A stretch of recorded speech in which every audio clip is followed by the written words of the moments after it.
Hi guys, so after my first video on my top 10 sustainable crypto projects, today we're going to compare them with actual numbers. So go check out the first video if you haven't seen it yet, and you'll have a better overview of each coin.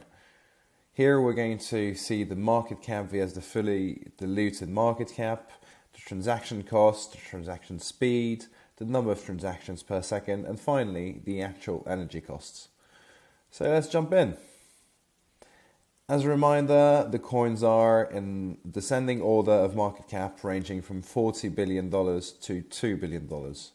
So you've got Ripple, Cardano, AVAX, Near Protocol, Tron, Algorand, Stellar, Hedera, Tesos and Harmony. I've added Bitcoin there as a point of reference to show you how cost effective the projects I'm going to show you are. So it's going to appear here on the right in the circle. Because the difference with the coins I'm going to show you is so big, the graph wouldn't even make sense if I kept BTC in it. So you can see it here, like Bitcoin's on right and the left, it just explodes all the others. So you wouldn't see this, you'd see these tiny numbers that would be unreadable really. So the first slide is that I've added the fully diluted market cap because it's a key component to keep in mind when you're comparing coins. As a recap, market cap is the total amount of capital invested in the coin at a specific time, aka how much the public currently values it. For a price to double, its market cap needs to double too. As a project to get larger, the price is going to move slower because it takes more capital to move it to that price. It's not because the price is low that it will double quicker. Many people seem to have forgotten that, especially with Shiba, for example. So the fully diluted market cap, on the other hand, is the total investment amount that would be in the coins if all the uncirculating coins were suddenly sold at the current market price. So the fully diluted market cap minus the market cap is the total amount of uncirculating coins that is pending to be sold. So when you have a project with a market cap of 1 billion, for example, the fully diluted market cap is a 4 billion, it's starting to be a big red flag. Here you can see that Ripple, for example, and Hedera have the biggest difference with X2 and for Hedera maybe a bit more. All the others, they're really pretty close, as you can see.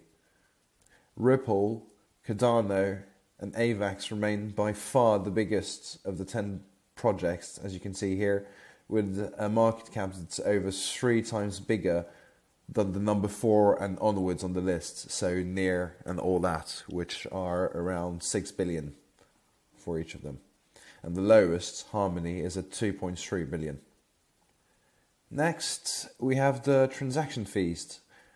Rest assured, they are nowhere near Ethereum's massive $40 fees. Here, the most expensive are Cardano's and AVAX, which are less than $0.50. All others are a cent or a fraction of a cent, so basically it's negligible.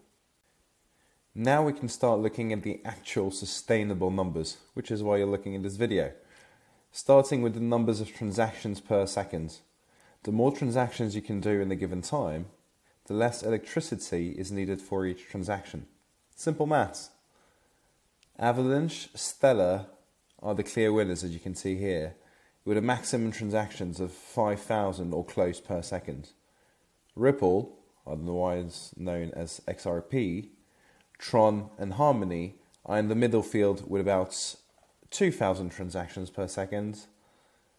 And please note that Near Protocol announced they would be able to take care of a whopping 100,000 transactions per second, as you can see in the graphic here. But I'm taking this number lightly for 2 reasons. First, it seems too big of a jump to be realistic. And secondly, it's absolutely not needed at the moment. Its market cap is at 7 billion. Even Bitcoin, which got a market cap of close to 900 billion, it doesn't need so much throughput.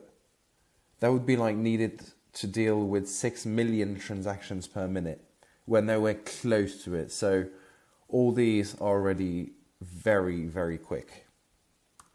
Then comes the transaction speeds in seconds in this graphic. Bitcoin is on average 40 minutes, as you can see here, so it's uncomparable to the others.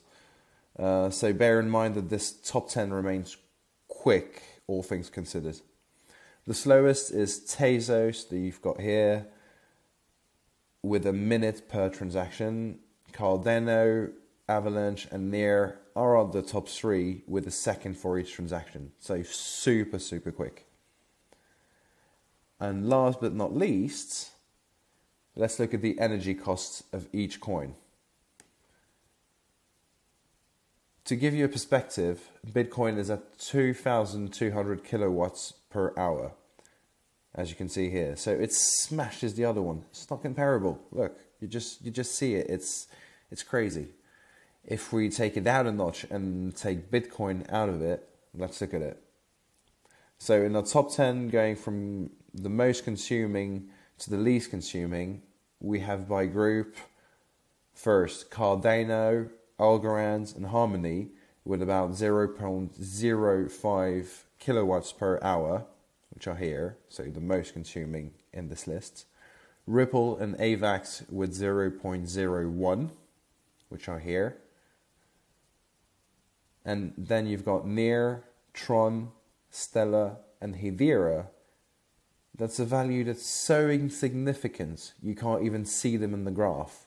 You can't even see them here, nor can you see them there. They're so tiny. It's at a level,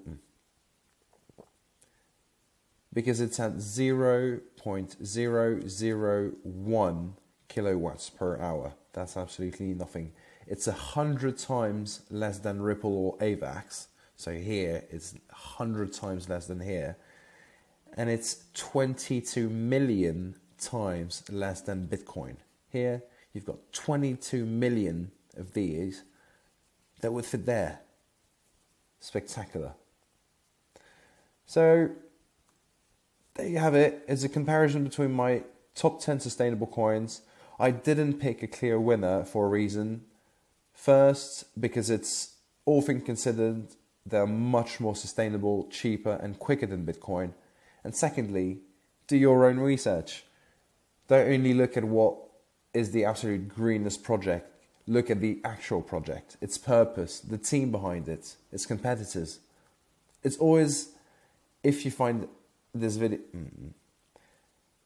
As always, if you find this video interesting, please show some love with a like and a follow. It would show me that I'm going in the right direction and keep going on. Speak soon, lads.